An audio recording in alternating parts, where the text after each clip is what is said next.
जी students, अस्सलाम वालेकुम। आज का हमारा जो नेक्स्ट टॉपिक है that is boric acid.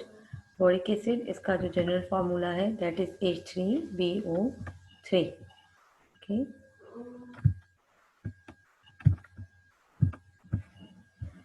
H3BO3 is the general formula of orthoboric acid or simply boric acid. There are four important boric acids. Out of these, orthoboric acid is the most important. Otherwise, we are having metaboric acid, tetraboric acid and pyroboric acid as well. इन सब में water की concentration different है, ये composition different है, जिसकी वजह से ये सब बोरिक एसिड्स हैं and they are all weak acids. Okay, they are available. The remaining acids are stable in solid state and change into orthoboric acid in the solution form. Now, how they change into the solution form? Look at this. This is metaboric acid. When we react it with water, one molecule of water will add in HBO2 and you will see H3BO3 is there. You will see that H2BO2 that is added, H2O is added, then H2O. So there are 3H, yani H3, and you will get O3. So H3PO3. Similarly, in case of metaboric acid, means you have seen that in case of metaboric acid, if you add one molecule of water, then it will convert it to boric acid or orthoboric acid. Similarly, when we take tetraboric acid, tetra means 4 borons, tetraboric acid, and you are going to add 5 water molecules in that tetraboric acid, we will get 4 molecules of boric acid. And similarly, in case of pyroboric acid, when we add 3 molecules, we will get boric acid. Orthoboric acid or boric acid is a white crystalline chemical substance. Triclinic means this is its crystalline structure. Triclinic, sparingly soluble in water. This is sparingly soluble in water, यानी पानी में बहुत ही light सा dissolve होता है. और किस पानी में? कोल्ड वाटर में at 40 degree C. It is just dissolve 2.6% but dissolve readily in hot water. One at 107 degrees Celsius, it may dissolve up to 37% in water. This temperature variation in solubility forms the basis for its separation and purification. Means आप इसे भी आसानी से इसके solution से separate कर सकते हैं by a process called crystallization. क्योंकि crystallization का basic principle यही है कि substance should dissolve at low temperature, at room temperature in a very less quantity, and at high temperature it should maximum dissolve in the solution. Okay, now how we can prepare boric acid from on commercial scale. We can prepare it from colemanite. As you know, colemanite इससे हमने borax भी prepare किया था. Ca2B6O11.5H2O is the formula of colemanite. On commercial scale, boric acid is prepared from a natural calcium borate called colemanite by suspending it in a boiling water. While sulphur dioxide is pass through it. जब हम इसमें से sulphur dioxide पास करते हैं तो calcium sulphide बनता है as well as along with boric acid. Now sulfur dioxide is passed, boric acid crystallizes out from the solution while the other products calcium sulfite remains in the solution. Means this calcium sulfite is actually what? This remains insoluble in the solution in the form of precipitate or undissolved material, while orthoboric acid is crystallizes out from borax. We can prepare boric acid from borax simply by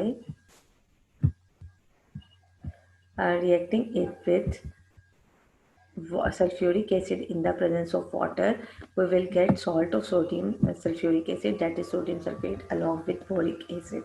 Properties of boric acid. Boric acid is a white crystalline solid.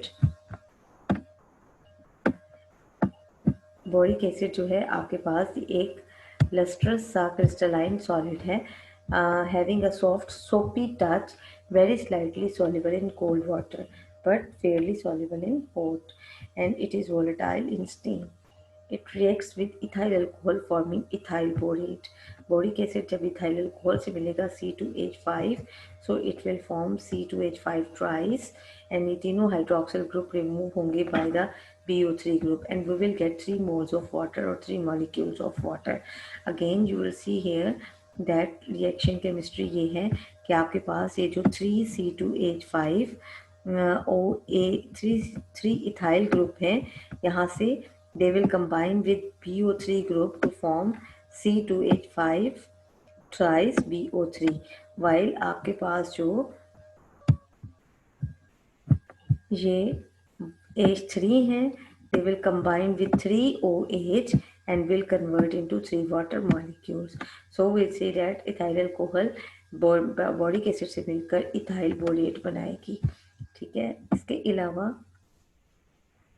हमारे पास ये है कि when heated strongly it swells to frothy mass losing water molecules। अब boric acid आपको पता है कि जैसे मेटाबोरेट ने पानी का मॉलिक्यूल ऐड किया था तो ये बोरिक एसिड में कन्वर्ट हुआ था एट 100 डिग्री सी। जब आप ऑर्थोबोरिक एसिड को, दिस इज ऑर्थोबोरिक एसिड, जब हम इसे हीट करते हैं at 100 degree C it convert into metaboric acid along with water. okay, it is first converted into metaboric acid, then to tetraboric acid and finally to boric anhydride। Further ये है कि अब ये जो मेटाबोरिक एसिड बना है, अगर हम इसे फर्दर हीट करें एट हाई टेम्परेचर से एट 140 डिग्री सी, तो फर्दर यहाँ पे 4 मालिक्यूल बैलेंसिंग के लिए लिए हैं, तो it will convert into tetraboric acid along with again 1 water molecule। and similarly when tetraboric acid is heated at high temperature, or you can say very high temperature, it will convert into boric anhydride along with water, and this reaction is very important। Short question: what happens to the boric acid, or when heated strongly it swells to form a frothy mass losing water molecule? So what are the reaction, or what are the decomposition reaction or heating, what happened to the boric acid on heating? ये आपके पास एक important short question बन सकता है। Then it says that it is a very weak acid and ionizes to a very limited extent, mainly as monobasic acid। कहता है कि आपके पास जो है बोरिक एसिड बहुत ही वीक एसिड है, इसलिए जब आप इसे पानी में आयोनाइज करते हैं तो ये एक बहुत सी वीक बेस मेटाबोरेट बनाता है अलोंग विथ हाइड्रोजन आयन, जो कि एक स्ट्रॉन्ग एसिड है। ठीक है, it is a very weak acid and ionises to a very small extent mainly as a monobasic acid, यानी एक प्रोटॉन लॉस कर रहा है, हालांकि इसमें हमें H3 प्रोटॉन्स नजर आ रहे हैं, because it forms BOH4 minus which is a strong complex. Okay, so you will see that H3BO3 में हम जनरली ये कहते हैं कि सी एसिड में जितने प्रोटॉन्स होते हैं वो उतना ही बेसिक होता है, लेकिन H3BO3 में हमें 3 प्रोटॉन नजर आते हैं, but it loses only 1 proton, so it is a weak acid. So ये वाला जो रिएक्शन है इसे भी आपने जहन में रखना है, that proves that this orthoboric acid is very weak acid. Okay girls,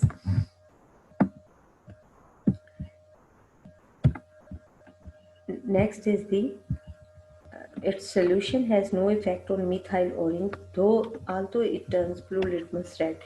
methyl orange जो कि वीक एसिड्स के लिए या वीक बेसिस के लिए यूज़ किया जाता है, और एसिड में हमेशा मिथाइल ऑरेंज का कलर ऑरेंज ही आता है, लेकिन मिथाइल ऑरेंज जो है उसका कलर पिंक आता है, लेकिन ये है कि मिथाइल ऑरेंज ऑर्थोबोरिक एसिड से भी रिएक्ट नहीं करता, लेकिन ऑर्थोबोरिक एसिड एक एसिड है, सो ये ब्लू लिटमस को रेड जरूर करता है।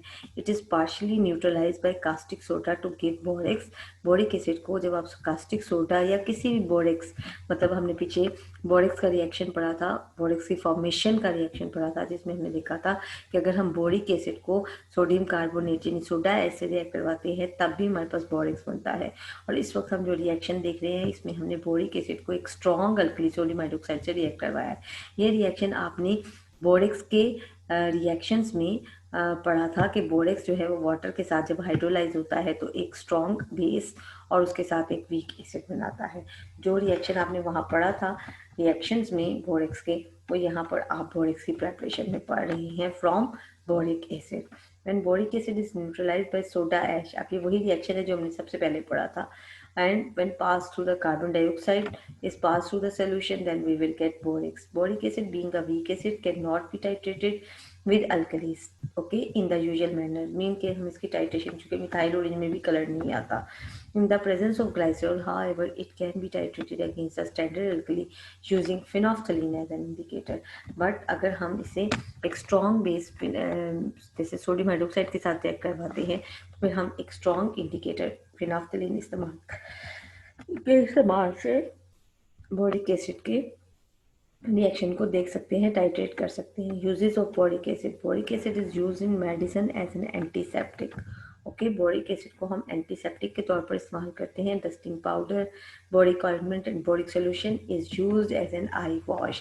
Now this is an important again point, or you will say short question or MCQ. Okay, this is also an important reaction. Okay, now it is used in pottery as glaze because borate glazes are more fusible than silicate glazes and possess a high coefficient of expansion. coefficient of expansion का मतलब ये होता है फैलाव की capacity, कितना फैलती है कोई चीज़, ठीक है। उसका एक खास वैल्यू होती है, खास डिग्री होती है। हर सब्सटेंस यानी जितने भी मेटल्स, नॉन मेटल्स या एलिमेंट्स होते हैं, हीट प्रोवाइड करने पर उनमें एक एक्सपेंशन की हद होती है, फैलाव की हद होती है।